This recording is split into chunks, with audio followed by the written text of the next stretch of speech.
have such sights to show you.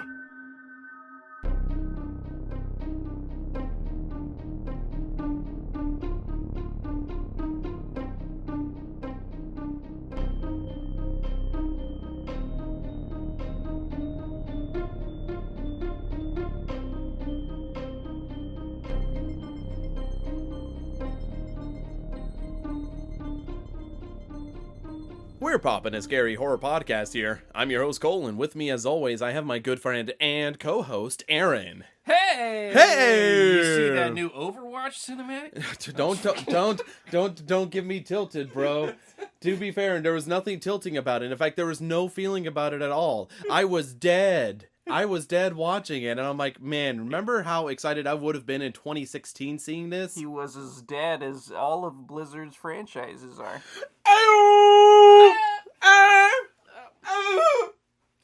Anyway, Poppin the Scary horror podcast. Yeah, absolutely. And speaking of dead, how about we get dead serious and talk about the next sequel? Yeah! So we are going to be checking out Friday the 13th, Part 2. And Aaron, after having watched the first film of Friday the 13th, are there any preconceived notions, hopes, fears that you have going into this sequel specifically? I hope this one has fucking Jason in it.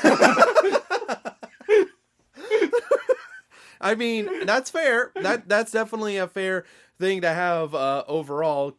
Even with the lack of him in the first one, you still enjoyed the first film, I right? actually really enjoyed the first film. Yeah. I liked kind of that, there wasn't really a Jason. The villain was someone else.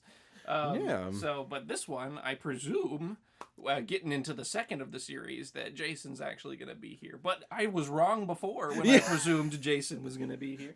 So that's about the only hopes and fears that you have is... I feel like this is probably the film I had in mind whenever I watched the first one. You know what I mean? It's like they're probably going to be back at the camp, and there's probably going to be the guy, and he's going to come out of the lake with the hockey mask and be like, time to kill.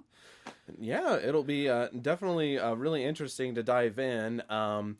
Since you don't really have a backstory or any idea about Friday the 13th Part 2, to talk about me specifically, without getting into too much, I had heard about what happens in the second film and basically how it was specifically.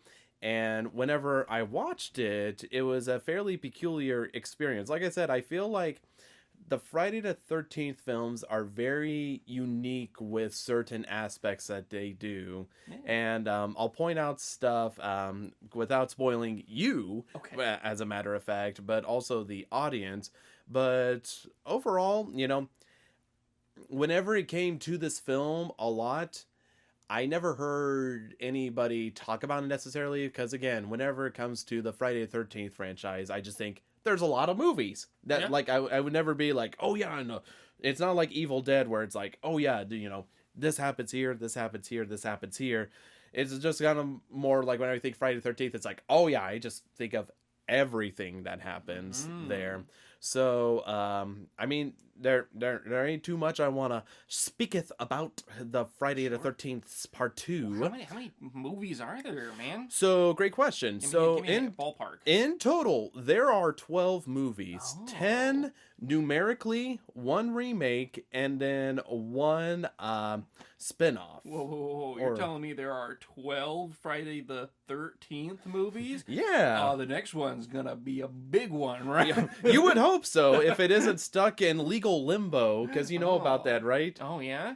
Yeah, because... Tell me about it. Okay, so, interesting thing, and in case, I can't remember if I talked about this in Friday the 13th episode, but for a recap, Friday the 13th has been through a big legal battle against Sean X. Cunningham, who has been the producer of a lot of the Friday the 13th films, including the very first one, and Victor Miller, who wrote the script for the very first one. If you remember, I remember specifically mentioning that he didn't know horror at all, and so he came up with Jason. Right. And basically, now there's then a whole legal battle as to who really owns the rights to Friday the 13th.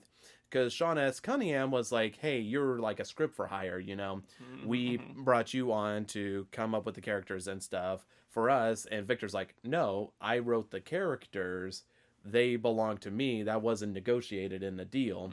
And so because of that, it's made merchandising and creating spinoffs very, very tricky and difficult since they've been still fighting this legal battle. I've heard that, like, potentially, I think Victor Miller won overall. I'll have to retcon myself if I'm wrong specifically. Okay. But I believe he won, but maybe they're still arguing. Again, it feels like these legal cases take forever to go through. The legal system's a big old spaghetti mess. Who knows? They probably appealed, and then it went to the Supreme Court, and then they said, nope, you can't do the abortion, and then there we are. Yeah. Attorney at law. Aaron, attorney at law. There used to be another Aaron at the place I used to work at. And whenever I'd email him, I'd be like, Aaron and Aaron, attorney at law. And, Yep, that totally would have been worth getting a degree. A&A. Anyway, so we will be right back to let you folks know how it was whenever we watched Friday the 13th Part 2, so stick around. There's a lot of numbers. 13, 2, 365/2, 1, 2, Kingdom 3, Hearts. 4, 5, 6, 7, 8, 9, 10, 11, 12. Kingdom Hearts! Woo! And we are back from watching Friday the 13th Part 2, and Aaron. Yeah. Aaron. How you feeling? That was a movie. It sounds like we're in for a bumpy ride, boys and girls. Sounds like some campers were in for a bumpy ride this Friday the 13th again. Yes. Did this one actually take place on Friday the 13th? Is that canonical? Or are they just like, hey, 5 years ago a bunch of people died, but it won't happen again? Yeah, so like it's interesting plot-wise because if you look at it, it actually takes 5 years after the murders from the first film. And so it's called Friday the 13th because it took place on, spoiler alert, Friday the 13th. And what's monumental about it is that Jason's birthday is that he was born on the 13th specifically. And so pretty much they just kept the name of it specifically just to keep it going. In fact, they really only made a sequel because the first one made so much money that they're like, well, we got to do it again. Right. And so then they did, and they made loads of money as well. I think they had like a $1 million budget. I think it was something like that. 1 million smackers. Yeah, one million. Does that really line up with the calendar years though? Like 5 years apart, another Friday the 13th, and it's his birthday both. Well, here's the interesting thing. So from the first film to this film, 1 year had passed. But then they had made the decision to jump 5 years to where they were previously. So they were in the future. Oh, wow. I wonder if they got anything right. They predicted things. I know. There was a lack of technology, so it's very hard to tell. Could have been hard tech, you know? You could be like, we're going to have phone booths in old towns now. All right, so let's talk about the plot because I feel like you're holding your bullets for later in the episode. I don't know that I have any bullets. No. You definitely have, like, what did they call it? Like those straps you put on with the bullets on.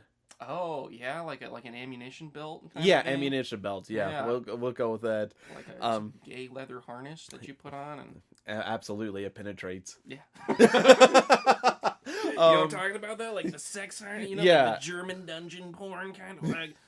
Yeah. I was thinking of Heavy Weapons guy from TF2, but that works, I guess. Yeah, I was talking about a different kind of straps that you wear on your body. Oh, lordy. Anyways, let's jump to the plot, boys and girls.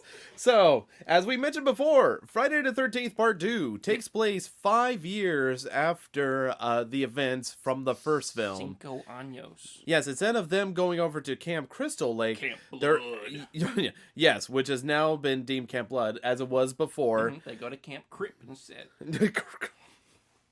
They don't fuck with that blood shit. Oh my god. And it doesn't take place at Camp Crystal Lake, but it does share the same Crystal Lake. It's a different campgrounds specifically that's opened up, and they're opening it back up after 5 years because they're like, okay, enough time's passed, Right. let's not go to Camp Crystal Lake, but open a camp close to it there specifically. And so once camp counselors start to gather, they learn that things are not quite as they seem. And well, they were exactly as they seem for old Randy, the crazy town kook. Crazy Ralph? Yeah, Ralph. Yeah, you're Ralph good. Randy. No, it doesn't. They're all, anybody named Randy's crazy. Absolutely. This is fact.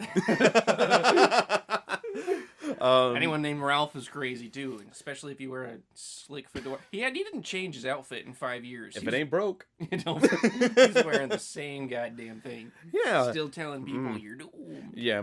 I feel like plot-wise, I feel like perfectly makes sense. No, everything checks out. Yeah. Would make sense specifically. So I feel like a repeat of the first one, but they were like, Jason is a figure now, and then they yes.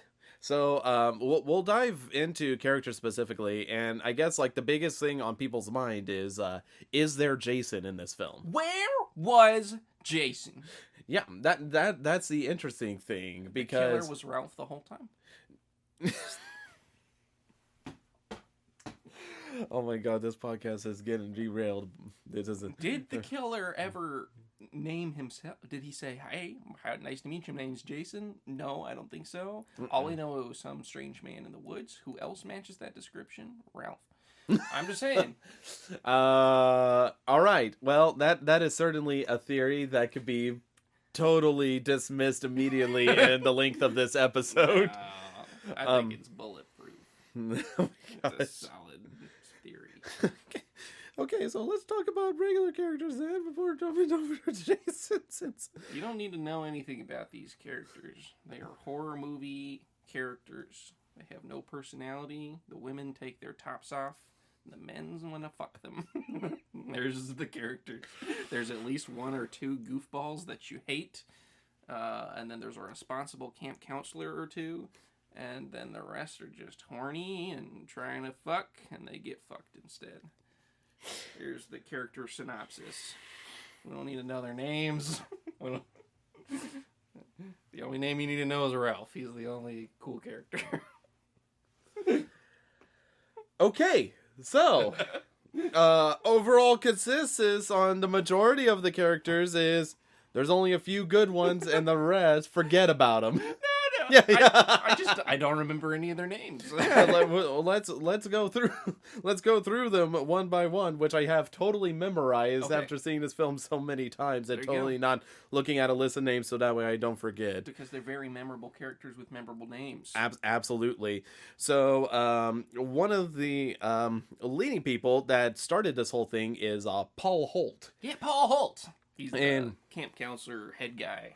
Yep, and overall, like, Aaron's not lying in the fact that whenever it comes to these group counselors, I feel like less of them are as charming as the first group was specifically. Like, even, like, I mean, it's not like night and day difference, but I feel like it's, like, comparing them specifically, I feel like the first group was a bit more compelling.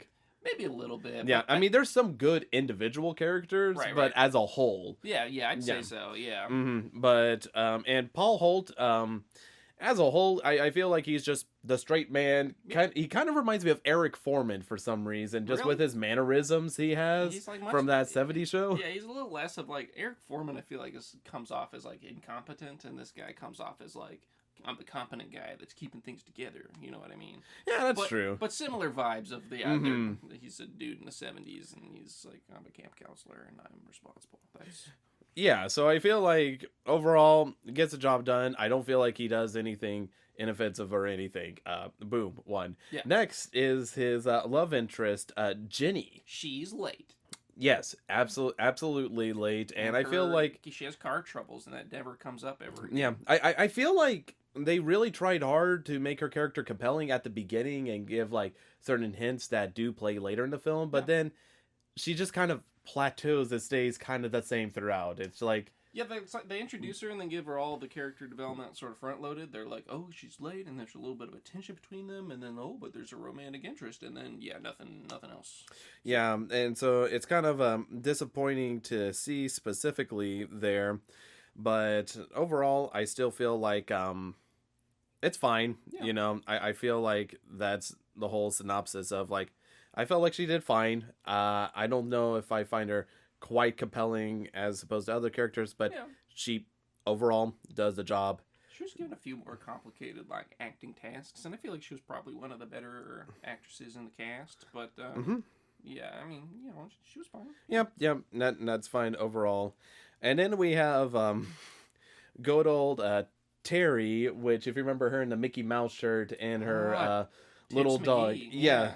I feel bad because I feel like, there's always been the whole thing with Friday the 13th of like, oh, they just really want to like sex him up and stuff. But very sexed up. I feel like Terry, that's all she had. Yeah. Was just the sex icon. She was like a little bit prim and proper, but yeah, she was like a sex icon. She wore exclusively white shirts with no bra that were skin tight and were cut right below the boob. Yeah. Exclusively. Yes, absolutely. And so it's like hard to really define her character. Like I feel like it's just fine. Like I felt like I wasn't annoyed with her or anything. Right. I was just they like, didn't give you a whole lot to be annoyed or pleased with. It was just like, this is every scene she's in, she's running. I wonder why. Yeah, that's kind of wonder why she would be running without wearing a bra. Literally her introduction scene is just like the camera follows her ass. Yeah. While one of the annoying characters that we will soon mention shoots it with a slingshot and is like, and she's like, oh, you hit my ass. What's wrong with you? Yeah, let's talk about it. I believe it's Scott. Yeah, fuck Scott.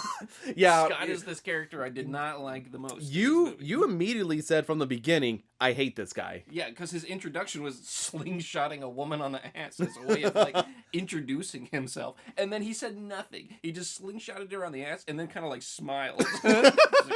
I just thought he was like super poorly cast because he like looks like the stereotypical hot model guy, and they cast him as like the goofy guy. Yeah, and like the whole time I was like, this is Troy Bolton. Why is he doing this? No, absolutely. Yeah, it's Troy Bolton.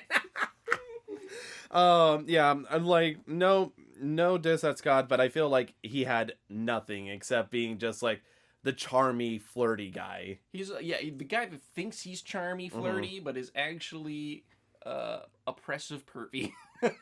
I mean, you're not wrong. You're definitely not wrong in that sense. He was just his whole goal was a hole. And so we'll actually jump over to what I believe to be the comedy relief, Ted. Oh yeah. If you remember him and his shorts, like he's good in good shape for a wiry. No, guy. yeah, for sure. But he's definitely amped up the goofy comedic relief there. Oh, yeah. But even then, I felt like I didn't laugh at a lot of his jokes. I didn't laugh at a single goddamn thing he did. Yeah. But I didn't like hate him either. I was just like, it wasn't like the guy from the first movie that was just like doing practical jokes all the time, and he's like, my joke is Indian racism. It wasn't just like, oh yeah, I really don't like this guy. It was just like, okay, this is a guy that exists. You're like, yep. So, and I feel like that's all you could say in that regard there. And personally, my favorite camp counselor was Mark, who was the guy in the wheelchair. Yeah, he was chill. Yeah, I felt like between every camp counselor, including the main ones, he got the most development. Yeah. And I'm not sure if it's just the way he was written or if he added stuff to the role, but I was like, that was like one of the ones that I'm like, oh man. Well, it's a little bit like he was written because it's like, what is a guy in a wheelchair trying to do as camp counselor? And they sort of hinted at his motivation. He's thinking beyond the chair. He's a recent paraplegic. He said he got in a motorcycle accident that comes out later. And all this is character development because there's one girl that really wants to hop on his dick. She just really wants to ride that. And And so that's where all the character development comes from, because she's like pressing and trying to get to know him. And so therefore we get to know him. And yeah, I feel like he's like, the doctors say that I'm going to be in this chair forever, but I don't think so. I'm going beyond that. And so he's like driven and motivated, and it's cool. So he gets a little bit of character development because of how others interact with him, right? And that's why none of the other characters got any development, because the only interactions they got were people slinging slingshots at their asses. Yeah, it is kind of... There's a lot of camp counselors. Like, whenever you're first introduced, there's like... I bet it was overwhelming. Like, man, there's a lot of characters. Does that mean there's going to be a lot of deaths? Right. There's one scene where it showed like a whole bunch of them on a table, and I was like, there's a black guy. And then he never comes up again. Which is, let's just leave it at that, He just kind of disappeared. I was like, what do they got going on for diversity here? I was like, oh, hey, they actually cast an African-American male. And then he gets one speaking part, and it's that he wants to go out on the town. He's like, yeah, I'm going. And then that's it. He doesn't get a name. You never see him again. Yeah, I don't think he even gets a credit. I don't think there's anything about him. I mean, I'm sure there is. Maybe. It's just you one of do those need things. to speak like a certain amount of words to get an IMDb credit, so he might not have hit the limit. Yeah, absolutely. And the gal who really was dripping all over Tom was Vicky, I believe. Icky Vicky. I'm just kidding. She seemed really nice. No, yeah, she seemed really fucking horny, but for sure. But in a like, wholesome way. I felt like the dynamic again. That was like one I was like, okay, I actually am enjoying this section. I feel like between all the camp counselors, I was invested in them the most. Right. There, I mean, not to say that there was a lot of competition. No, yeah, for that they spot. actually gave him character, and like their romance actually made sense. She was kind of like puppy dogging him, and he was like, "I'm independent," and she's like, "I want to help him. I can fix him," Yeah. And it was like, oh, okay, that's a dynamic, and it's cute. No, yeah, and so I feel like overall that's like the overall thumbs up from Aaron and I there. Mm-hmm. And then also, not to dismiss this, but we also have Jeff and Sandra that we see at the beginning of the film, after the title sequence. Yeah. happens there. Sandra's really thankful she got the role in that movie, because her plan B was pornography. Oh my god. Like, guaranteed. That's just the vibe I got from her. I don't have any facts to back that up. She just seemed like the kind of actress that if she did not get this role would be like, oh well, guess I'll do porn. Yeah. And I felt like overall they felt like great value of the couple from the first film with Kevin Bacon. I felt like it was just great value. I felt like it was just copied and paste. And it's not the fact that they do terrible. They're fine. It's just the fact that I felt like, man, I feel like I just want the couple from the first movie. Right, and there was nothing really special about them or interesting about them or their motivations. The only thing is that Sandra was the one that wanted to see Camp Blood and was like interested. That was about the only thing, but yeah, I mean, aside from that, I feel like we went through the entire IMDb there specifically of the survivors there. I guess the only thing to talk about are like bigger characters like Crazy Ralph. Yeah, the biggest. Yeah, how excited were you to see him again? Oh, very excited. 20 out of 10.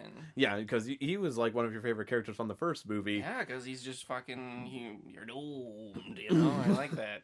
Yeah, well, that's good, and he didn't change at all, old Crazy Ralph. Nope. I mean, like I said, he delivered. He knew what to deliver the first time, and he's delivering it the second time. Yeah, I feel like that's a fair review of that, and it's always nice to see kind of reappearing characters. It's kind of nifty as opposed to entirely new cast. Right. And I was going to ask with Jason. Now I know you had been eagerly awaiting Jason overall. How was it finally getting to see Jason in this film? Jason! It was pretty good. Some of the things that I thought were going to happen didn't really happen about his appearance and his character and his motif. But, it was good to finally have Jason. I was almost worried halfway through the film. I was like, come on, are we getting jibaited? Is there no Jason? Is Jason not in any of these movies? And they're just...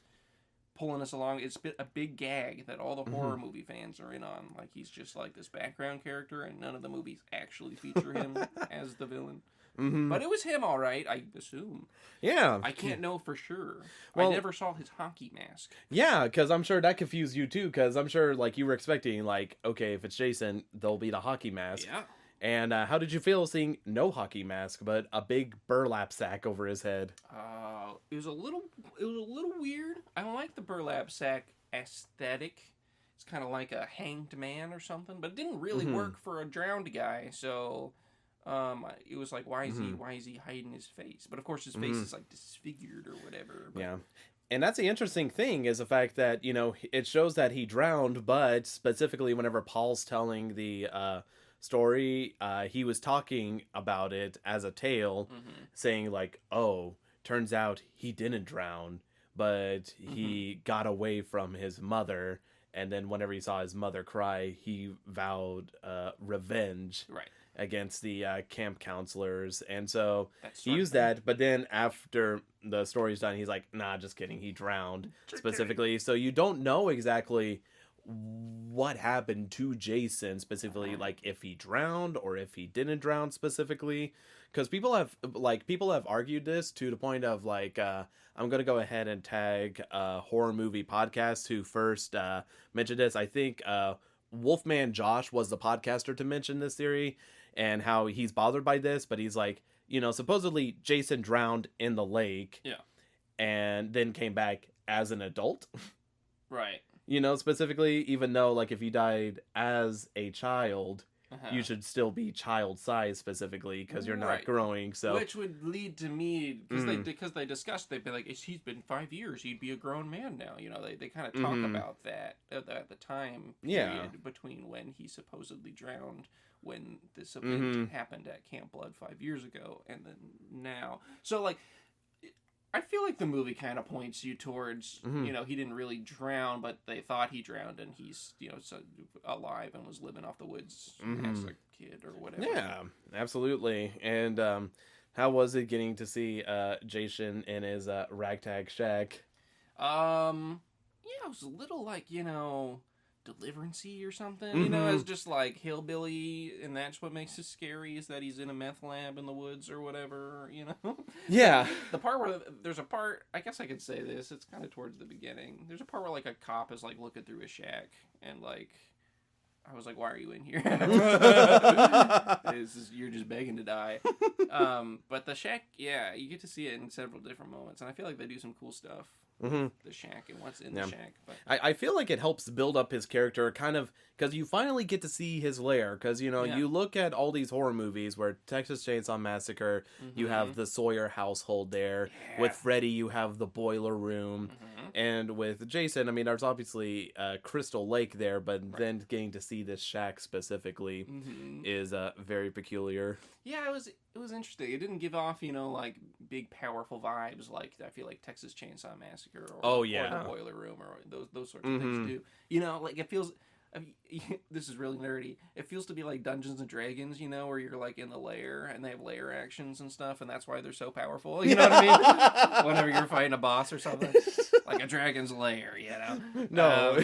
And when you're at Camp Crystal Lake, you know you're gonna get Jasoned because he knows all the you know, he can fucking vent you because he knows the map and he's sussy. He gets advantage on attack rolls. Right. He's got legendary actions, and that's how he can, you know, you're holding the bathroom door closed, and he appears at the window, because he's there, man. And it's really interesting, because I want to dive into, like, the actor specifically, which, like we mentioned before, the only noteworthy actors, I would say, like, acting-wise specifically, was with Mark and Vicky, played by, respectively, Tom McBride and Lauren Mary Taylor. But here's the interesting thing that you would have never guessed. So with Jason, for the longest time, people, if you watch the credits, the role of Jason is credited to Warrington Gillette. Okay. And so what had happened is, for like years and years, he basically, you know, would go to conventions and say like, yeah, I was Jason in Friday the 13th Part 2 and stuff, and kept doing this until finally someone came up named Steve Dash. He's like, hey, what are you doing? I play Jason. What are you doing? And so it turns out Warrington Gillette only was in one shot as Jason and got the credit role, which we'll talk more about later. And the guy, Steve Dash, played every other role, and he had only gotten the role specifically. And this is like interesting, and so I'm going to like vomit stuff because I watched like a whole video about it specifically. Vomit. Tell us. And so what had happened, I guess, is Warrington Gillette, he was casted as Jason whenever he auditioned to be a camp counselor. They're like, oh, yeah, we can't put you as a camp counselor, but you'd be great as Jason because you went to stunt schools, right? He's like, oh, yeah. And apparently he was, like, terrible. He couldn't do his own stunts, couldn't do anything, and was, like, terrible in every shot. And so they had to fire him. And so they're like, well, crap, we need to find someone quick. And so I guess a friend on the set called one of their friends, Steve Dash, and said, like, hey, we want you to be the main character of our movie. And he's like, oh my God, that's terrific. Yeah, and so he like gets up, drives up all the way up there. And so he goes into there and he's like, okay, who's the character? He's like, okay, you're going to be playing Jason. And here's the outfit. He's like, he wears a mask and stuff. And it's just like, yeah. And he's like, where's the script? There is none. He's like, kill people. Yeah, he's like, you don't talk about it. And so then he's like, okay. And so then whenever he tried to fit on the shoes, he's like, the shoes don't fit. And he's like, well, they have to fit. We already filmed so many shots there specifically. It has to match up specifically. And it's like, and if you can't fit in the shoes, we can't cast you. So he's like, okay. So he pretty much like cut the backs of the shoes to fit his feet in specifically and got into costume there. That's funny. And basically through like 95% of the film, it's all Steve Dash there specifically. So it's sad because he had passed away a few years ago and stuff. So I didn't even know he played Jason. So this is like something that blew my mind whenever I figured it out. Wow. So I feel like overall his performance as Jason, even though you get to see little bits of it, I mean, I feel like for being a mass killer and stuff for the most part, he did fine, and I felt like he took the stunts like a champ. Yeah, I do feel like there are parts where he seemed a little like, I don't know, kind of like Freddy or kind of like the Scream villain or something, where he's just getting the shit beaten out of him, and I didn't expect that from Jason. Yeah, because you're expecting him to be this like unstoppable force, kind of like Michael Myers. Right, I always got that vibe that he was a big hulking kind of muscle-bound killer. But no, he definitely gets beat up throughout a lot of the film, surprisingly. But overall, would you say your first impressions are disappointing of Jason, or you feel like they're fine? I feel like I was just, sort of middle of the road. I was hoping to be like, I didn't have the expectation to be like, yo, it's Jason. Yeah. But, I was kind of, there was a part of me that was like, it'd be cool if I saw him, and I'm like, there's the appeal of the franchise, is Jason. But he was sort of like, I don't want to say I was let down, because I feel like he did a fine job, and he was scary, but it wasn't like, oh, this is the hockey mask guy and I get it. I still haven't quite clicked to that piece yet. No, understandable, and that's completely a fair criticism. The one thing I will say I like about this Jason is he hustles. He's just like, he's running. He's doing that. He's not doing like the stalking through there specifically. Like he's just Olympian running with his pickaxe there specifically. I think that's much more scary too, and much more like a he's not the kind of like lurch around the corner kind of guy. He's like, I'm gonna get you. Yeah, no, he's a man on a mission. But I feel like overall when it comes to cast of characters, we've talked about every one of them except for the very first one, which we'll talk about probably in the spoiler territory, the one that appears at the beginning of the film. Oh yeah. Specifically, but I know we've already talked a little bit about the setting here specifically with Jason's shack specifically, which I kind of lumped in because I felt like it had a lot of character. But overall, how did you think the campgrounds were? I know they're like different location. Did you feel like it just still kind of hit the same notes as the first one specifically? Yeah, I'd say that. I mean, it's a camp. I don't think there was anything like spectacular about the cabins or anything. In fact, a lot of it felt like the same set, but it's probably just because all the camps kind of look the same. I think I only have the benefit of knowing differences because I've seen the series so many dadgum times there, and so it's just like, oh yeah, I know this is the layout of the first one and then layout of the second one. Well, I do feel like I kind of got a good layout of like that main cabin that they were in, like the entertainment kind of cabin with the upstairs and everything. and I feel like there's a lot of charm to, and like spooky charm. I don't know what you call that. There's a lot of eeriness involved in camp because you're out, you're isolated, you're in the woods, you never know what's around the corner, and you don't have anywhere to run, and there's a big lake. But it's supposed to be like a relaxing retreat away, and then it's overcome by this villain. So I think camp aesthetic's cool. I like being out in the woods in general. I like that about Evil Dead and the other franchises where they're kind of in the middle of the woods because woods are scary. But yeah, I don't think there was anything like. I don't even want to say that. I was about to say I don't think there was anything super special about this camp, but I do feel like Camp Crystal Lake, or just like the Crystal Lake, I guess, has a certain identity to it, and it's cool. For sure. And I think it's like hard to like compare because I feel like overall setting is perfectly fine, acceptable, everything else. But I feel like maybe it's just me and just rose-colored lenses. But like the first movie, there's something about the specific locations and buildings they had that just spoke more to me than this one specifically. Not that this one was terrible. I felt this one was perfectly acceptable. For some reason, this one felt more like cramped, like more against the lake. Yeah. I would totally agree with that assessment there. But yeah, I mean, overall, it's good. The one thing I will say specifically that still absolutely slays is Henry Manfredini's score. Yeah. That score still slaps there, just like the overall just adrenaline rush that you hear. Right. It's just the excuse me, just the Jason noise, Yeah, no. Yeah. Just like the violins just doing that and the shrill like yeah, it's still, I mean, it's kind of like that Halloween theme where you just like listen to it and you're like, yeah, I'm vibing, I'm jamming. Yeah. So I feel like that whenever it comes to that, it's good. Without going too much into the spoilers, not too much, just a little sample, a little dip. How did you feel the kills were? Because I don't think that's spoilers that people are expecting kills in this movie. People do die. Yeah. How do you think the kills were in comparison to the first one? Oh man, now that you say in comparison to the first one, I feel like they weren't as creative. You know what I mean? People did die.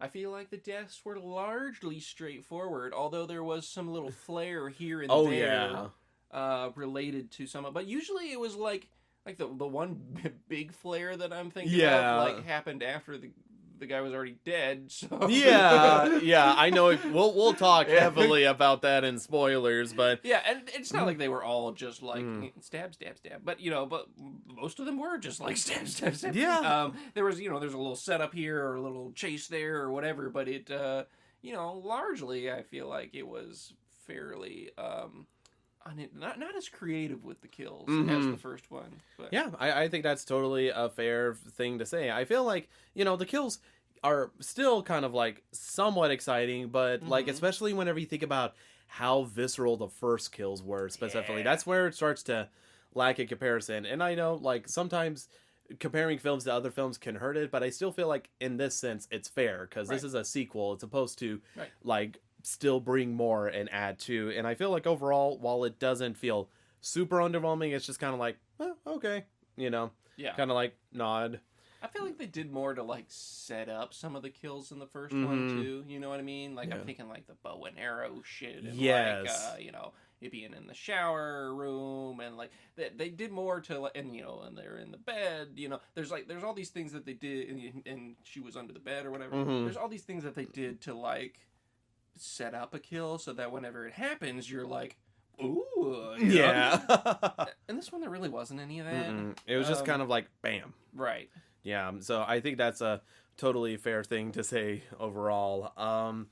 Trying to think of any other stuff specifically, but was there any other pros, cons you had while watching Friday the 13th Part 2? I will say, as a pro, something this does right is it's a very suspenseful movie. It keeps you on your toes, you know what I mean? In the point where you're just like, oh, I know this is coming. There's even in the beginning, there was like, I knew a jump scare was coming, and Coale and I were talking about it for like 2 minutes, and I was like, it's still gonna get me. I know exactly where it's gonna be. Like, it's telegraphed as fuck, and it happened, and I was like, it's still scary. Like, so this movie, if you're looking to be frightened, it does a very good job of that. It's spooky. Yeah, no, I definitely agree, because even though, like, whenever we're comparing it to the first one and stuff, and it's just like, oh, well, I still like the first one better, there's still, like, nuggets of, like, good bits. I'm like, okay, I like that, but it is, for the most part, just like, yeah, fine, right. go through there specifically, and I feel like that's been the overall vibe with it. So I totally agree with you there, specifically. I can't really think of anything else too much that I want to talk about. Yeah, I feel like we've kind of danced around a lot of the stuff, because I know we still need to talk about the very opening scene. That's true. But yeah, were you saying something? No, I was just saying, I feel like I just want to say this before we get to the score part, right? Because I don't want anyone to get thrown off. Oh, yeah. I've been trying to be a little, like, I don't want to be a negative Nancy about this film, because there is good stuff, and it was an entertaining film.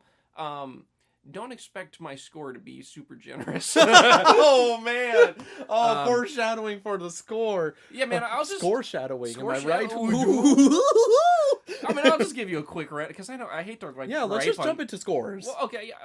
I hate to just, like, gripe on these things, so I didn't want to, like, talk about it the whole time, because there's so much more to a movie than the bad things, but I feel like there's a lot of bad things. The plot was really shallow. The acting was really fucking terrible. It was really funny in parts, but not the parts that I feel like they meant to be funny. Or maybe they were. Maybe I'm not giving them enough credit there. Maybe they were kind of leaning into the goofy and the camp. But there was definitely, we were laughing a lot, and it was like, it wasn't just at Ralph being like boom. It was that part where I'm like, why would they do that? You know what I mean? A lot of the, like, the tropes of horror movies where people are like, why would you run down in the basement or whatever? Like, that was just this whole movie. Like, why did you do that? I had a lot of things that knocked off points for me in this movie. I'll just say that. All right. But in the interest of talking about the more interesting parts of the movie, then you're like, the score was good. It was scary.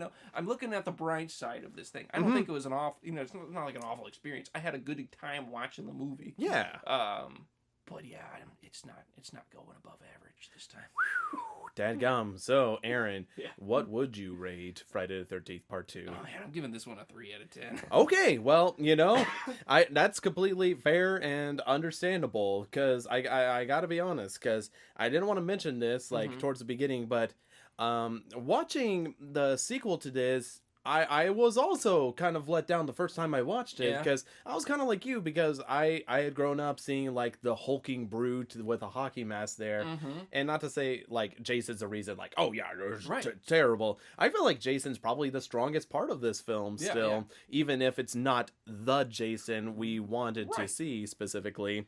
But I feel like, again, as you can imagine, it comes later, specifically. But I feel like a 3 out of 10. I think that actually might be your lowest score you've given. I think so. Yeah, but, I think it's still fair that you mentioned that you still enjoyed it. It wasn't like, okay, this is a pure... Even some of the other, like, movies that I've rated lower than average, I feel like they did something a little special. You know what I mean? It was creative in a certain way or something. I really don't see... Like, compared to, since this is a sequel, you know what I mean? I feel like the only interesting and creative hooks or aspects about this movie were things that already existed in the first one. Jason's origin, the music, the setting, all of these things were, like, already existing in the first movie, and, like, that's just the same things that were good about this movie. And then it lacked some of the things that made the other movie good, like the creative kills, the interesting villain. Although Jason was interesting, he just wasn't as interesting as Mrs. Voorhees, I think, really. Yeah. No, that's fair. They just seemed a little like they kind of repeated the plot of the first movie, just with new campers, and now they were like, oh, there's a Legend of Jason, but that's not going to happen, and then it happened, who would have guessed? And a lot of the tropes that were repeated, or maybe it's not fair because maybe they weren't tropes at the time, but here it was like, okay, like this is really predictable, you know what I mean? And not that predictable's bad in a horror movie. Of course, that certain things are going to happen in a horror movie, but there was nothing there's nothing that really gave it a spice in like almost any aspect for me. So, you know, it was just like, okay, that was a good suspenseful movie with a few characters that I liked, but it wasn't enough to really boost it past that average threshold. Yeah, I think it's totally fair because I think, again, like, I think I'm able to make the safe assumption that in the future, this is probably not one you're going to want to turn back on later again. You feel like, once enough, right. I wouldn't care if it was on, I wouldn't be like, turn off that filth. But, it's just like nothing about it was interesting enough for me to want to like, oh, I got to go back and see how they did this or, whatever. No, I totally agree. I feel like a lot of, there is still charm to this movie in some places, but I feel like it just lacks the overall charm of the first one, which surprisingly there is a lot of it specifically. Because I'd be lying if I said every survivor in the first Friday the 13th is incredible, amazing, love them. Right. But I find a lot of them endearing in some way or another, whereas I feel like the endearing characters are cut down to 1/4 specifically there. And so because of that, it was kind of just underwhelming, and the kills I felt like were less visceral specifically. Yeah. And so it was disappointing, and having rewatched it, because I have to say, I think this is like, oh lordy, I think I've seen this 4 to 5 times. And again, it's just because, like, whenever I started, I'm like 1, 2, 3, and then fall off 1, 2, 3, trying to restart it. Right. And so having watched it multiple times, I still find it watchable. There definitely wasn't a moment where I'm like, okay, man, maybe it's just because I've watched it so much that I just like, here comes this beat, here comes that beat, here comes that, and we're through. I feel like with my score, it's going to be more generous, but it's still going to be fairly critical because, again, whenever I stack it up against all the entries in Friday the 13th, it starts to sink more towards the bottom half. Yeah. Whenever I start comparing it specifically, because I love Jason in this film. Steve Dash, again, like, I love how he does the head tilt there specifically, and is able just to express through one eye hole how Jason is feeling. Right. But again, it's not enough. It's not enough, and it's not immediately what I think of whenever I think of Friday the 13th. So with that in mind and keeping that stuff, I'm going to give it 5 out of 10 for me. Cool. It hits the average. I feel like, again, you make a solid point, because I do feel like the thrills of the hunt, the scares, everything, and it still feels like a Friday the 13th film. Yeah. I still feel like it hits that thing, and they do introduce some nifty ideas, but survivors, for the most part, are lackluster. Kills not super duper memorable, except one, which we will most definitely talk about in the spoiler territory. That one was memorable for like a dumb reason, I think. No. And like, for me, I just feel like this is average. Like, I feel like if I was forced to watch this film repeatedly, I'd be fine. Yeah. I'm just like, no, I don't love it. I don't hate it. I feel like it's just inoffensive, perfectly fine, midline, 5 out of 10 for me. And that's pretty much where I would rate it personally. So I feel like your 3 out of 10 is respectable and understandable from where I'm at also. Yeah. So, yep. So overall, still fairly fine movie. Like, if you're plowing through the Friday the 13th franchise, I feel like this is one that you could get done easily, because I think the runtime is like, I want to say like an hour and a half or something like that. Like, it's just one of those things, like, just watch through easily if you're doing a marathon, but, it's not like one of those, like, oh, you definitely need to, just only watch part 2 every single time. Yeah. So that would be my overall review of that one. So why don't we jump on over to the spoilerinos? Oh, I spoiled my pants. Oh, ew! So let's talk about the one kill. I know you, like, because I feel like that's the one thing we've been hop, skipping, and jumping over. I'm assuming we're both talking about the wheelchair. Oh, guy. you betcha we're talking about that, Dev. That is, so, like, good Lord. Whenever he entered the scene and you see he's in a wheelchair, were you like, he's gonna die?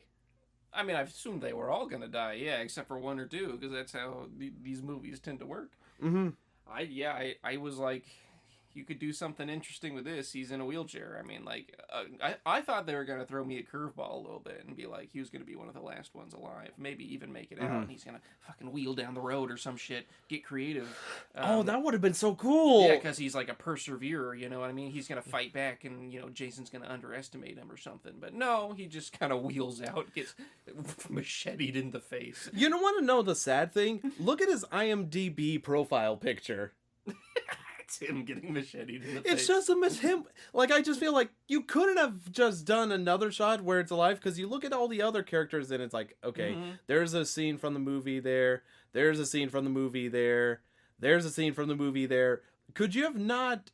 Like, I understand that's a pivotal moment, but, like, come on. A little bit of a spoiler alert. Yeah, just definitely a spoiler alert. You know, oh, that's weird. Does he walk around with a machete in his face? Oh, is that how we got paraplegic? Yeah. A machete accident? Yeah, I feel like, yeah, as soon as, like, I saw him in a wheelchair, the first time I'm like, oh, he's gonna die. Yeah. He's going to die. There's no way that they were just doing it like, oh, let's get representation. They're like, you know, it'd be really cool killing a guy in a wheelchair. Both of those thoughts kind of entered my mind too. I was like, why did they make a role of a guy in a wheelchair? And I was like, there's probably two reasons. One is they wanted to have diversity. Yeah.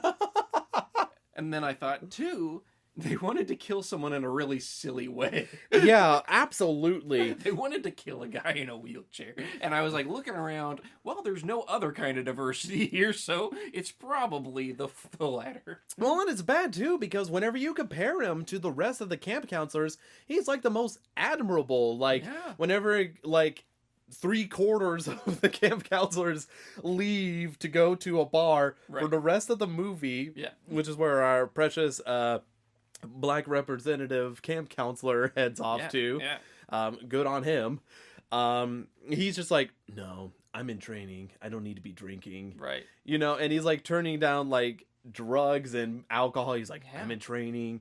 And he has like this inspirational story where basically Vicky's talking and saying like, you know, oh, how'd you get paralyzed? He's like, motorcycle accident. Yeah. And it's like, will you be able to walk again? It's like, doctors don't think so. I'm going to prove him wrong. Yeah. I don't put that limitation on myself. Yeah, exactly. I'm a football guy. I'm still wearing my jersey.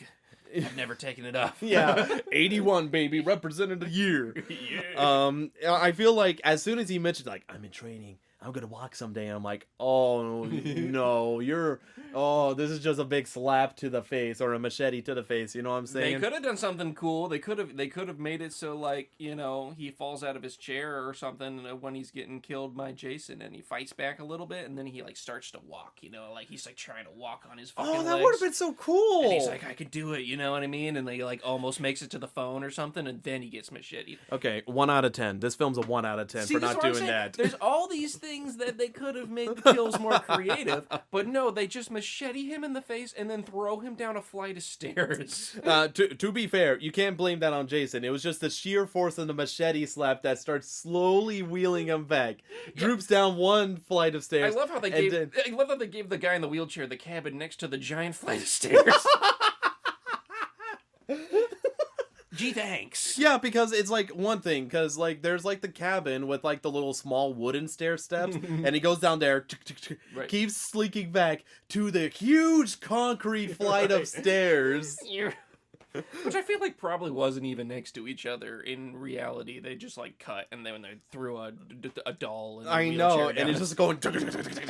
I love how they had to like slow down. Like all of their fucking slow-mo effects were awful looking, which is a good source of humor. Mm-hmm. But they had to just like freeze frame on like the back of his head. Like, it zoom in and then it goes to that white again. Because I assume right after that, probably the chair tipped backwards and the dummy fell out. You know what I mean? So they were like, how do we stretch out this footage? That's absolutely the case. You're absolutely right. And like that's my favorite kill in the entire movie. It's just so absurd just seeing, because there's hearing the rattling of the wheelchair go down the stairs like while it's pouring down rain, right, with a machete in his head, and he's like I don't even understand how the machete got there too, because the machete's in the front of his head, right? His face got like cleaved. But the hand comes from behind, so he has to like swing his hand around and like hit him in the face. Yeah, it's so weird how they did that. Just didn't make a lot of sense. No, not really. And none of this is even goofy in like a good way. Because like I feel like if they had some other goofy kills, the only other like goofy kill was the guy getting strung up by his feet. Oh yeah, your then, favorite survivor. Yeah, that fucking the pervert guy, and he gets strung up by his feet because he's peeping on the girl, and then he like takes all of her clothes. Which, by the way, is a ridiculous scene. Just like, okay, we need to make this girl naked for some reason. She's going to go on a walk, get butt-ass naked, and go for a swim. She doesn't seem to go a while. She just, like, strips down to nothing. Yeah, nothing. And you see everything. Oh, yeah. And so then just... Fucking spreads her asshole on camera. She doesn't do that, but, you know. You scared the shit out of me. I just want that to be in a film. Just like they don't explain it. It's not like a fart joke continually. It's just a one-time fart. Like, you scared the shit out of me. We need to start You need to write your polar bear horror movie. Yeah, let's make a ridiculous horror movie. I was telling you, because I was talking about how scary polar bears are, because like global warming is making it so they're going farther south than they normally do, and they're like encroaching on grizzly bear territory, and they like break into cabins. You know, it's really rare that like a grizzly bear or like a brown bear or whatever will actually break into like an unoccupied cabin and rummage around, especially if there's no food in there or whatever. But polar bears are curious and they're dangerous, and they will do that. They will be like, "What the fuck is this?" and just like break into a cabin and start tearing shit up. Yeah, there's some guy that owned a camp up in like northern Saskatchewan or whatever the fuck place that doesn't exist. Canada doesn't exist. And like and was like, yeah, like 3 of my cabins got broken into because of a polar bear, or whatever. They're scary, man. So I was thinking like a badly puppeted polar bear kind of horror movie where it stalks and kills some camper in the far north, freezing cold. That's a good setting. It's like, so, you know, the camp is closing for the winter and it's fucking cold, and you know there's like that survival aspect, but then there's like a polar bear and it's just one guy trying to kill a polar bear while he tries to kill him or something. That'd be a scary movie. Oh, we need to work on that. Get to work on that. But it could be a funny movie with I would think there should be a scene where it like zooms into someone's eye, you know what I mean? And then it zooms out of somebody's asshole. Like that's the scene transition. And they're like on the toilet or something, and then there's like a big thump, and that's where she goes, "Oh, you scared me." I think there's not This is copyrighted. You can't. If you use this, you'll have to credit Poppin the Scary in the credits. I'm gonna sue if you. Yeah. Major sewage will go on. Major sewage.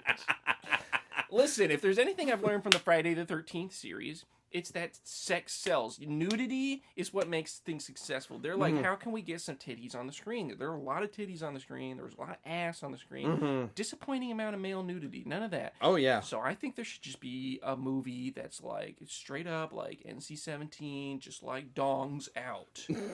From a majority of the movie, just wieners, man. Wieners and balls. And there needs to be a close-up of an asshole. And that just goes to the next level that horror movies are scared to do right now. But this is 2022, baby. We're ready to see some asshole on film. Break out the buttholes and the dongs. They don't need to go like near each other, you know what I mean? Because that's probably not allowed in the movie theater. Oh, my gosh. But oh, my gosh. We can show a butthole or two. If you say so, buddy. It'll go past R, but you know, it's for art. It's for art. It's for art. It's like a Lars von Trier film. You know what I mean? It's just like we're going ham with the nudity. It's gonna be in there. It's an art film. Oh lordy, let's talk about sex in a movie. Sure. Yeah, sure. Friday the 13th, much like its predecessor, or Part 2, much like its predecessor. It has a weird moralistic vibe to it this time. They kind of advanced it this one, though. Really? Yeah. Because in the last movie and in this one, they were both like, people that have sex die. That's like the moral. You know what I mean? Because Jason's running around and he's like, these people are fucking, I'm going to kill them. And it's kind of tied into the plot, right? Because he drowned because two counselors are making out or whatever instead of keeping an eye on him. And so, like, he's naturally going after the people that are fucking horny. And that's why he kills all the horny people. And there are a lot of horny people on the set. So they, like, kind of weave that into the plot. Yeah. This time around, though, they uncovered a new vice that doesn't get you killed. It's like the opposite vice. And that's alcoholism.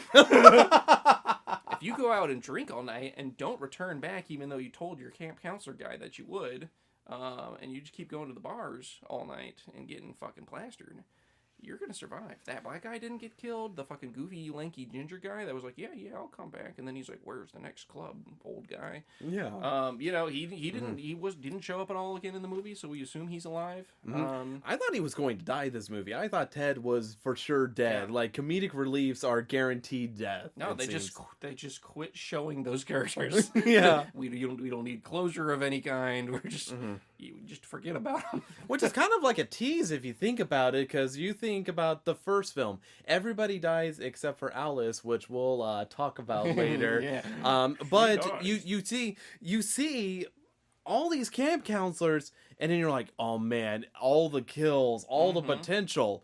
And then they just remove 3/4 of it and leave just a fourth, which is still like, okay, I guess I understand in order for Jason to sneak in with that many people around how he could do it. But at the same point, it's still like, okay, I felt like you teased me. Right. I get that from like a logical standpoint, but not from like a narrative one. Like, why did you introduce those characters at all if nothing happens to them one way or another? No. They don't get pursued and then survive, and they don't get pursued and then killed. They just don't have anything to do with the story anymore. No, for sure. And let's talk about Alice, by the way, because that's another spoiler that was kind of a weird one that I felt like we could have omitted since it's only in the opening scene. But how was it seeing Alice again? Seeing Alice again was good. And I feel like actually what they were trying to do with the plot there was a little interesting. She was still having like flashback nightmare things to that weird ending of the hospital that they did in the first movie. They were kind of like tying that in, and there's like a sort of almost haunting effect that happens when you come into that sort of trauma related to Jason, and she's having dreams about him or whatever. I don't really like from a cinematic point of view, they just showed like this really long this long one shot of like her having a one-sided phone conversation with her mom for like a full minute and a half, and you don't get to hear what the mom's saying. She's just talking to herself. And then she like walks through the house, and it's still this one shot, and there's like a cat in the window scene. It's just like, it was really fucking boring for like 6 minutes, and then something happened. Apparently, a lot of her dialogue was improvised. Yeah. Like, they didn't have anything, so she just kind of... I could see it. It was really uninspiring. But I feel like it is good to introduce it, because, you're shown at the end of the first film that she survived, and even though that Jason jump scare still got you, which is understandable, it's a really effective jump scare. I think it's one of the best horror jump scares in the genre overall. But... yeah, I'd be lying if I said, like, her, like, scene was just, like, super gripping and riveting. It was just very weird with the way they shot it. Kind of like, I told you, the one shot that kills me is the shot where she decides, after she wakes up from her nightmare, she changes out to her clothes to a robe, goes to the bathroom, and the camera is holding still there, and then just follows into the shower and zooming close to the shower curtain, and then she opens it staring at the camera. Makes it seem like a stalker's in there, but there's not.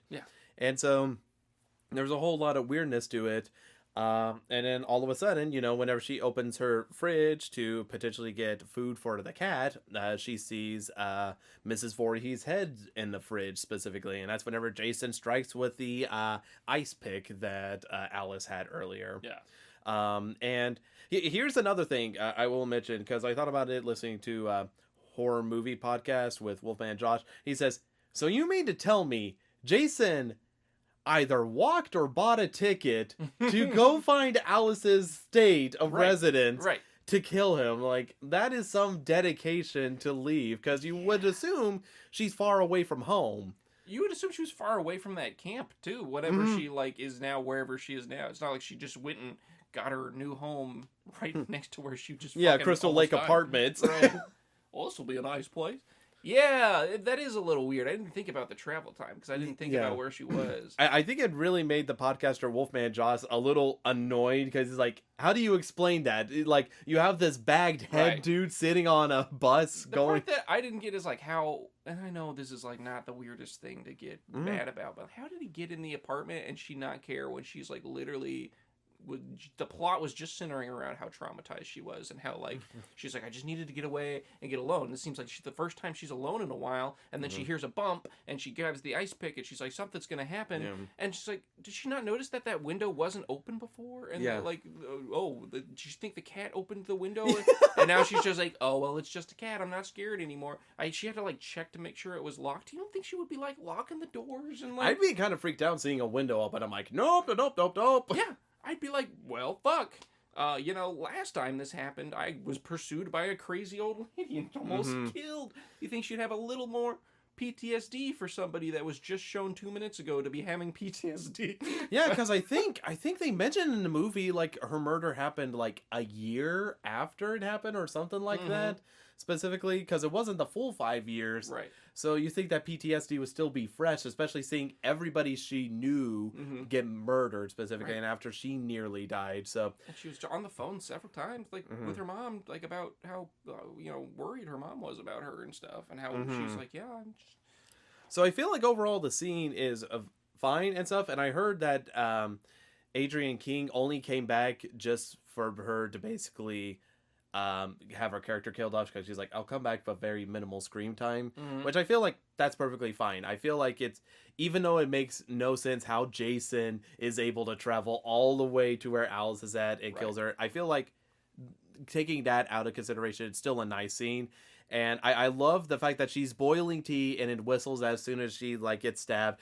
And Jason is polite enough to remove the kettle off the stove. Right. Fade to title screen of Friday the 13th.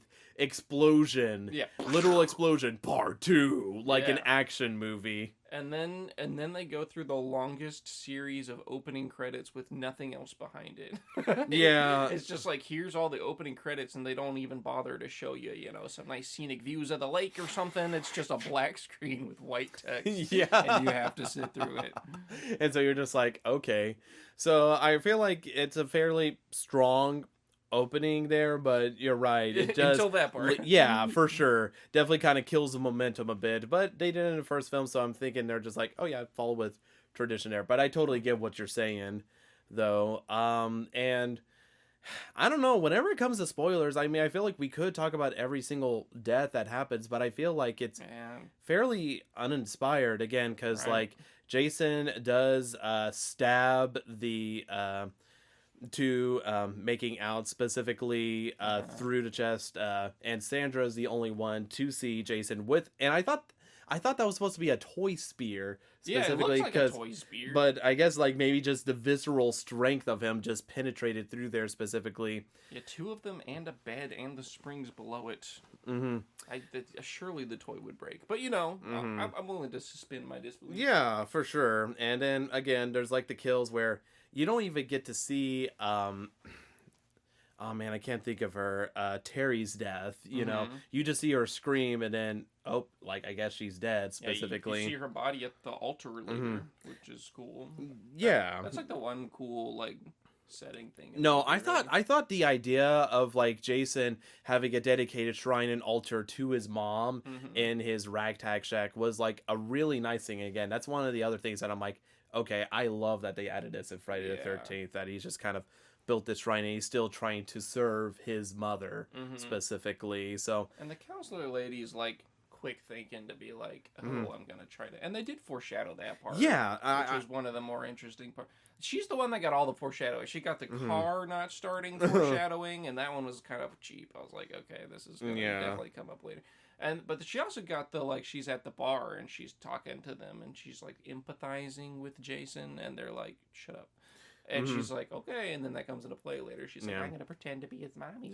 Yeah, and that was the interesting too, because you mentioned at the very beginning that she understands child psychology there, because she even makes a joke at Paul, just being like, yeah, how's about that child psychology? Just whenever she tricks him into having the exhaust pipe just blow powder all over him. Right. And so I feel like that's very nice foreshadowing and a creative way to kind of get into Jason's head specifically, because she's able to piece it together. It's like, okay, there might be only one loving figure he ever had in his life and has been gone for years, and then seeing his mom died, he doesn't know how to feel about it because he's never experienced death or anything like that specifically. Right. So I felt like that was very unique. And so her way of kind of being able to defeat Jason, I felt like was done very well, and I feel like it's a very effective scene. Not to mention, it's also awesome to have Betsy Palmer back as Mrs. Voorhees whenever he's just kind of imagining his mom whenever Jenny puts on the sweater and is trying to talk to Jason specifically. So I felt like that was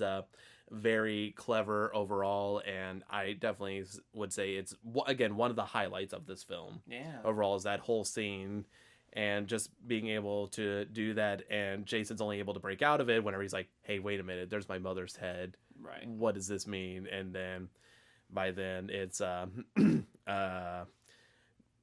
too late. He gets like slapped a little bit there, but man, it just, well, actually no, he doesn't get slapped. He has the pickaxe like pop up there as he blocks the hit from the machete. Right, and then Paul comes in. Yeah, Paul comes in. Which is kind of cheap. Like that's one of the weaker point, like not that, but the thing before that, it was kind of the weaker point is whenever Paul and Jenny get back and they're exploring and they're like, man, there's a lot of blood here. I don't know what's going on. This is weird. There's nobody here. And then Jason just straight up is beating up on Paul on the ground, and Jenny's just sitting there being like, Paul. And it's like, no, it's appalling. You're just standing there. Get in there and help Paul. Right. But she just stands there like, Oh, no. And I'm not saying it's not plausible for someone to do that, but I'm just saying, like, you know, do something, anything. And we see several campers that, like, don't. In fact, pretty much every other camper doesn't fight back at all. So, like, I get that, but, like, she actually spends the most of the rest of the time fighting back. So, like, yeah, and you think she, in that moment, she would have helped Paul. Well, and that's the thing, too, because the other survivor that ended up getting killed, Vicky, whenever she finds, like, you know, the couple penetrated in a bedroom, and I'm not talking about the sexual here, you know what I'm saying? But, like, and, you know, it's Jason in the bed, his first reveal. I love that reveal, but she just kind of is in a corner going, no, and it's like, the door's right behind you.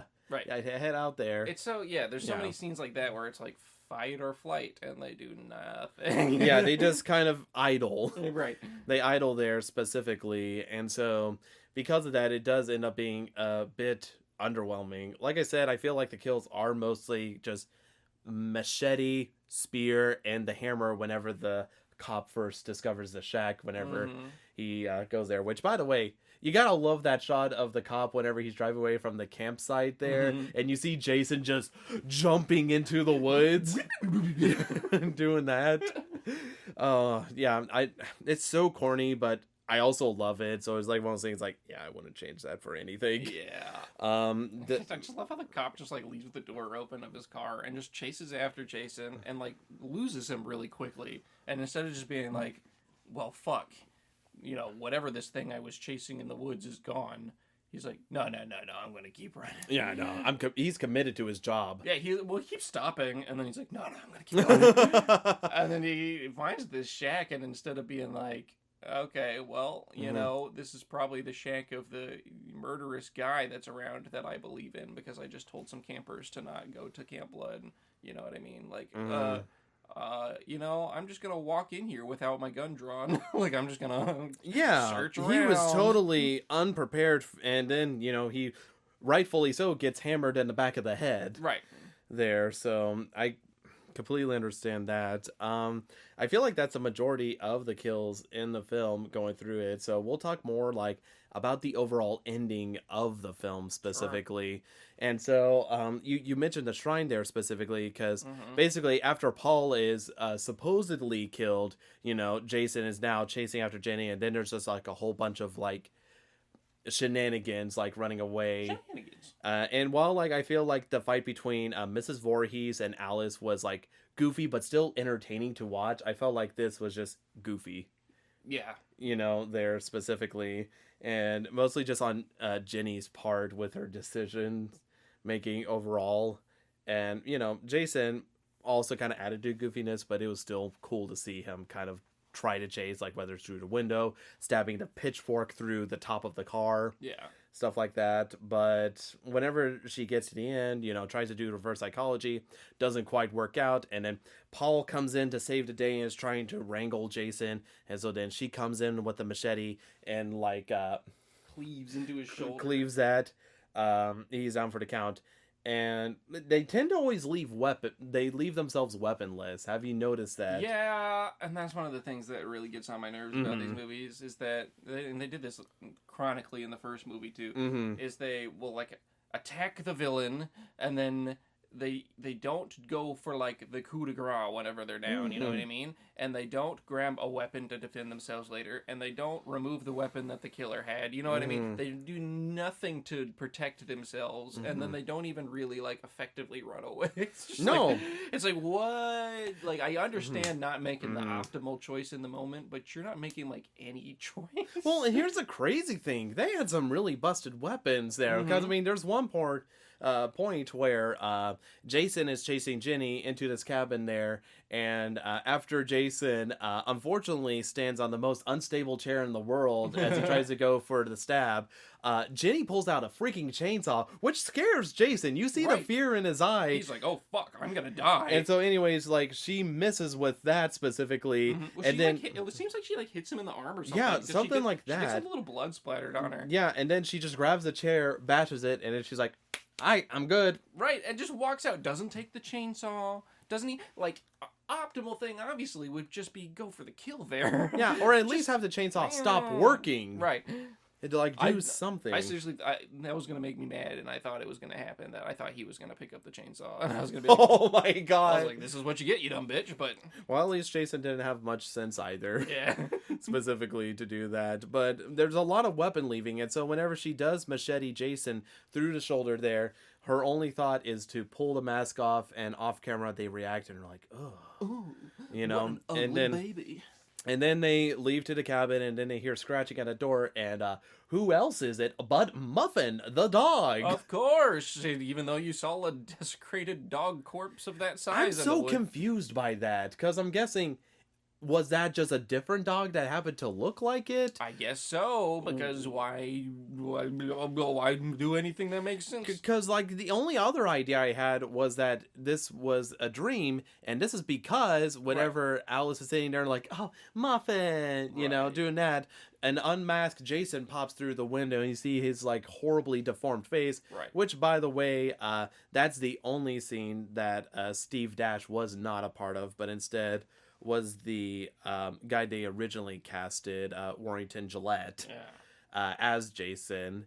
And it's grabbed and it fades to white, and then you see her strapped to a gurney as she's being loaded into an ambulance. Nothing said about what happened, and they drive off. Yeah, well, they did the same shit in the first movie where she's in the canoe and then she gets grabbed by Jason and then he wakes up in the hospital or whatever. Except for they didn't do the part where she was like, well, what about Jason? And they were like, there was no Jason. Yeah, but to be fair, you can at least determine the dream happens as soon as she decides, I'm getting in a canoe in the middle of the water away from everybody. Yeah. You can assume that's where it starts. This one, if it is a dream, you have no idea where it starts. And so I used to think that, which is why I think it wasn't a dream. It actually happened. She blacks out and some reason survives. Right. Maybe Jason also failed a double tap. And well, here's the thing that I'm confused about is they didn't give you any closure on anything else. So, did Paul survive? I don't know. Yeah. They just did this weird dream thing, and then...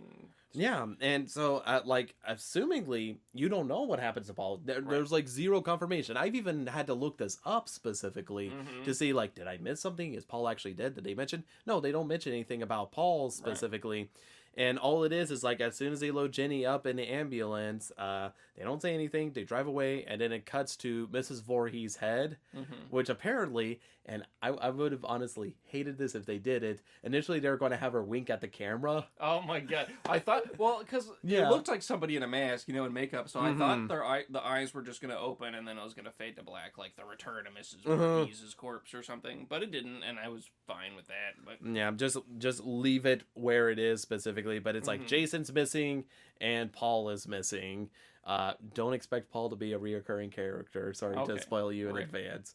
But yeah, so I feel like it is one of those things that there is a lot of disappointing aspects, even though there are just a couple of fun ones, but whenever we're able to dive into the spoilers, I think we've been able to more so reveal some of our disappointment of this film. But I mean, that isn't to say there's still entertainment value to be had, even if it's unintentionally goofy. With all that stuff. So I feel like that's kind of where I'm at. Was there anything else you wanted to mention in the spoiler territory whenever it comes to things you like, maybe things you didn't like? No, I'm glad we got to the part with the end, because the ending was, just like a weird sort of disappointment for me. It was just kind of lackluster. And even the reveal of Jason, it's just like, I kind of see it and I'm like, okay. Even the first movie's ending, like, didn't make sense, but it was, like, interesting at least. It's like, it doesn't make sense, but I like it a ton. Like, I feel like the dream sequence, I love the music build up, the scenery, seeing the cops pull up, and then Alice. I mean, it's, again, just a very well done scene. And even though it is goofy in the scene with Alice, seeing, like, the boy, Jason. Like, then he's still out there, and it shows, like, a cut to the lake and then, like, a little air bubble popping up. Like, I feel like that's a much better ending than what this was, which is more of a fine ending. I mean, like we're done. Just kind of like, we got to wrap this up, fade to white, have Jenny be a survivor. I honestly think it would have been better if they cut out the part of her being loaded up in the ambulance, and then it just cuts to, like, Mrs. Voorhees' head, in all honesty. Really? I think so anyways, because, I mean, it's like, I feel like it'd just be more of a scary thing, like, zoom, does that, and then just cuts to Mrs. Voorhees' head, like, or something, because I feel like the ambulance thing is just only there just to be like, yep, there's one survivor, like in the first one. I agree with that. So that's about my thing. Like I said, still enjoy this film. It's just that whenever you're really nitpicking and stuff, it's just kind of like one of those things. And again, I think you judged it fair. I would say you judged it really fair. I know you said you're going to be brutal on it, but I still feel like you were fair in some aspects when it comes to entertainment value. Like, there's still stuff to be entertained by in this film. I don't want to be brutal on any of these movies that we watch, but I am, I gotta judge them all on the same metric of fairness, and just like I wouldn't be comfortable giving this, more than average whenever I gave something like Halloween a 4, you know what I mean? Like, no, I think that's totally fair, and so that's why I'm like, I can't blame you for rating it for what you do, but I feel like we've kind of exhausted all bullet points to talk about with this film. So, Mr. Aaron, are you ready for teasers? Hold on, let me clean out my ear. All right. Okay. Blow me up. So, with this movie, this is this director's very first movie he made. Interesting. And the interesting thing is that he did not gain notoriety for directing at first, but instead being a musician. Oh. Yes. And there's a number in the title of the movie. 7.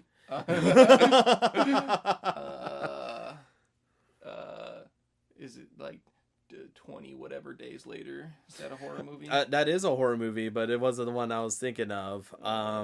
Okay. Something Days to Die. Okay. We'll mind this. We'll mind this out. Do this. Okay. I'll give you this hint. Maybe this might help you. The musician. He's known for hits like Living Dead Girl and Dragula. This is Rob Zombie. Yep, so it's Rob Zombie, and it's his very first film he ever directed. I don't know, you're going to have to tell Okay, me. so it's going to be in a particular structure that people typically live in. Yeah, what do you call it? Cabin in the woods? A house? House of Wax. Yeah, close. How? Yeah, but keep those House two of the words. Dead. Yeah. Close. Think of what are other synonyms Monster for? House. No. How did you know? We're popping the scary with Monster House, ladies and germs. Woo! It's another synonym for dead. Mostly Corpse. dealing with the body. Yep. Corpse House. Yep. And it's a 4-digit number. 1,000 Corpse House. You're close. To put all those words you just said together. House of 1,000 Corpses? Yep, that's the name of the movie. Okay, I've never heard of it. Yeah, I figured you'd be excited. I was like, man, there's no way you're guessing this, so let's just... Okay, 4 words. We're doing fucking charades or whatever. Yeah, doing charades. So, boys and girls, be prepared for the very next episode. Thank you for listening to this one, by the way. Yes, thank you. We really appreciate it. Thank you. We live on listens.